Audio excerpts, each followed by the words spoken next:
कैसे हैं आप लोग? आई थिंक आप सभी बहुत अच्छे होंगे। आज मैं फिर एक नए कॉन्सेप्ट के साथ आपके सामने हूँ। उस कॉन्सेप्ट का नाम है सेंटर ऑफ मास। पहले इसको अच्छे से तरीके से समझ लीजिए क्या चीज होती है ये। हर बॉडी, जो भी बॉडी है, कोई भी बॉडी है, किसी भी तरीके की, रेक्टेंगल है, स्फेयर है, ट्राइंगल है, उसका कोई ना कोई ऐसा पॉइंट होता है जहां पे उसका पूरा मास काम करता है। ठीक है, हमारी जो बॉडी है, हमारा सेंटर पॉइंट पे इस जगह, यहाँ पे एक ऐसा पॉइंट है जहां हमारी होल बॉडी का मास वर्कआउट करता है। इसी तरह मान लीजिए, फॉर एग्जांपल मैं आपको समझाना चाहूँ, ये एक नोटबुक है, इसका पक्का है मास होगा। ठीक, यूनिफॉर्मली डिस्ट्रीब्यूटेड होना चाहिए मास। पहले तो ये बात आपको समझ में आनी चाहिए। हर जगह मास, ऐसा नहीं इधर ज्यादा हो इधर कम हो, हर जगह बराबर है। ठीक, अब इस कॉपी का मतलब कहीं एक ऐसी जगह होगी, मास है, ऐसी कोई जगह होगी जहां पे ये पॉइंट मिलेगा जहां पे ये बैलेंस हो सके।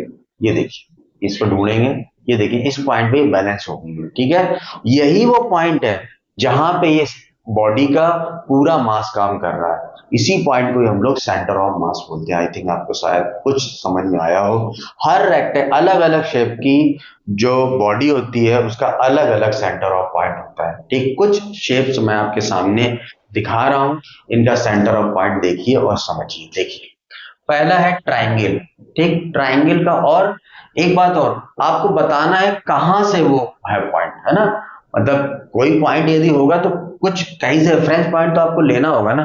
मान लीजिए बेस से वो पॉइंट कितनी दूरी पे, बेस से भाई ये पॉइंट कुछ अलग दूरी से होगा, और ये वर्टेक्स के कुछ अलग दूरी, वो तो दोनों ही जगह से आपको वैल्यू बतानी होगी।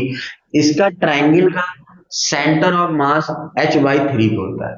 ठीक, कहां से? बेस से। और वर्टेक्स से कितना होता है? 2h/3 पे।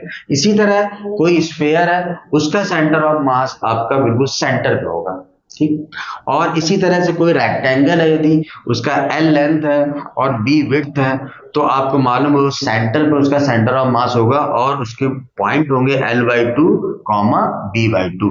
L इसकी लेंथ है और B आपकी इसकी विड्थ है। ठीक, आई थिंक थोड़ा बहुत आप समझ पाए होंगे। हर अलग अलग टाइप की बॉडीज रहती हैं, उनका अलग अलग जगह सेंटर ऑफ मास रहता है। आई थिंक आप समझ पाए होंगे। फिर से आप एक बार समझ लीजिए, हर बॉडी का वो पॉइंट जहां पे उसका पूरा मास वर्कआउट करता है, उसी पॉइंट को हम लोग सेंटर ऑफ मास कहते हैं।